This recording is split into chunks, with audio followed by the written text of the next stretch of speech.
Mumbai local नेहमीच कोणत्या ना कोणत्या कारणाने चर्चेत राहिली आहे। आता मुंबई लोकलमध्ये एक धक्कादायक घटना घडली आहे, ज्यामुळे नागरिकांमधून संताप व्यक्त केला जात आहे। चर्चगेटकडून विरारकडे जाणाऱ्या लोकल ट्रेनच्या महिलांच्या डब्यात एका पोलीस हवालदाराने दारूच्या नशेत अश्लील वर्तन केल्याचा धक्कादायक प्रकार समोर आला असून ह्या घटनेचा व्हिडिओ सोशल मीडियावर व्हायरल होत आहे। आरोपी पोलीस हवालदाराचे नाव अमोल सकपाळ असे आहे।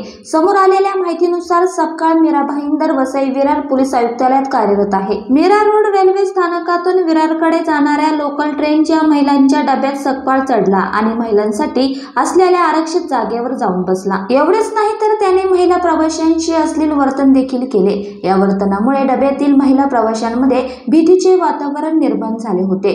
महिला प्रवाशांनी हवालदाराच्या वर्तनावर आक्षेप घेत त्याला खाली उतरवण्यास सांगितले, परंतु तो ऐकण्याच्या मनस्थितीत नव्हता। यानंतर काही प्रवाशांनी याबाबत वसई लोहमार्ग पोलीस ठाण्यात तक्रार दाखल केली आहे। या घटनेचा व्हिडिओ सोशल मीडियावर मोठ्या प्रमाणात व्हायरल होत असून या घटनेवर तीव्र संताप व्यक्त केला जात आहे।